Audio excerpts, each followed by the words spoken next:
T'as déjà passé des heures à essayer de dessiner un corps humain, mais à la fin, ça ressemblait à rien?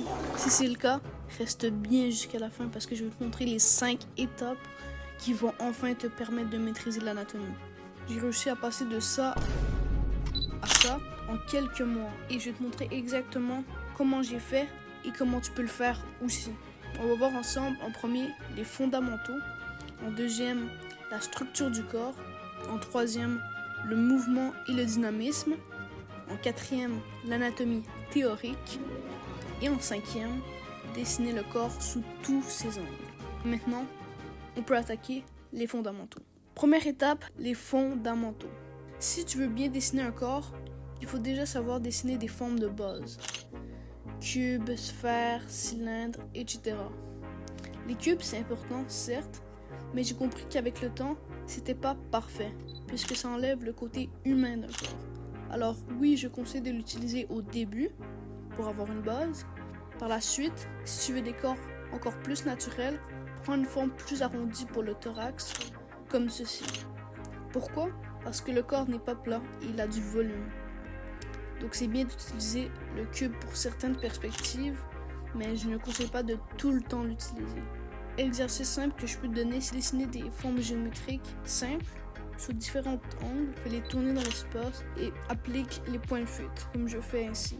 Rajoute des cylindres et des sphères pour comprendre comment les formes se connectent. Fais ça tous les jours pendant un moment et tu vas voir une vraie différence. Étape 2, la structure du corps. Une fois que tu as les bases, on va voir comment construire un corps facilement. Pas besoin de te noyer dans les détails. On va le simplifier en forme géométrique simple. La tête, tu peux faire un œuf ou un rectangle arrondi. Le torse, un rectangle ouvert en bas avec une forme en V. Le bassin, un simple rectangle.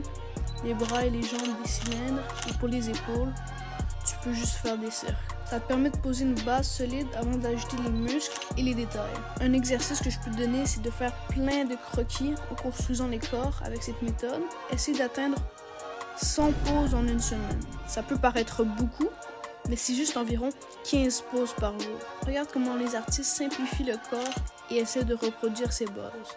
Étape 3, le mouvement et le dynamisme. Maintenant que tu as une bonne structure, il faut donner du flow à tes dessins. Le personnage qui se tient droit, c'est souvent trop rigide. Pour éviter ça, utilise une ligne de mouvement et évite les parallèles. Le haut et le bas du corps doivent avoir une inclinaison différente pour donner du dynamisme. Un exercice que je peux te donner, c'est de dessiner des poses en exagérant les courbes et les inclinaisons du corps. Étudie des rêves dynamiques et simplifie-les en ligne de mouvement. Pour les rêves, tu peux utiliser Pinterest ou Sketch Daily. On peut plonger dans l'avant-dernière étape, la plus importante, l'anatomie théorique. Pas besoin d'apprendre chaque muscle en détail, mais voici les muscles primordiaux qu'on va utiliser. Les pecs, les abdos, les obliques, les jambes, les bras, etc. Maintenant que tu as la base de ton corps, tu peux commencer par dessiner les clavicules connectées aux épaules. Ensuite, tu peux tracer les pecs grâce aux clavicules. Tu vas descendre tes pecs à la moitié des épaules et ensuite, tu peux tracer la forme de ton corps comme je fais en V et en gardant le côté naturel et non rigide et robotique. Tu peux ensuite finir les hanches. Par la suite, tu traces 2 lignes horizontales et verticales pour montrer où vont être les abdos. Ainsi, tu auras des abdos naturels. Tu peux ajouter les derniers détails. Tu as un corps humain naturel en quelques étapes. C'est bien dessiner un corps de face, oui. Je sais que tu as envie de dessiner des corps avec des angles de fou. Alors, on va faire ça. Juste avant, n'oublie pas de faire beaucoup d'études de muscles, mais toujours en les simplifiant au max. On peut plonger dans la dernière étape, dessiner le corps sous tous ses angles. Maintenant qu'on a tout ça, il faut apprendre à tourner le corps dans l'espace. Pour ça, on va utiliser la perspective. De 1, imagine que le corps est un mannequin en 3D construit avec des cubes et des cylindres. Mais n'oublie pas que tu dois garder des formes naturelles. 2, quand tu veux dessiner un corps sous un angle compliqué, commence avec des formes simples et affine petit à petit.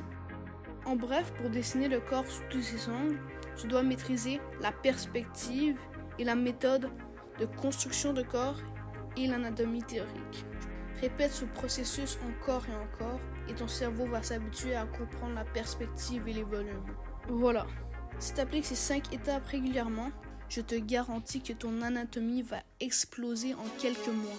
Si tu veux une vidéo complète sur la perspective, commente perspective. Merci d'avoir visionné la vidéo en entière. Si elle t'a plu et t'a aidé, n'hésite pas à t'abonner, liker et me laisser un avis constructif en commentaire. Allez, c'était Kuno Art, c'est ciao!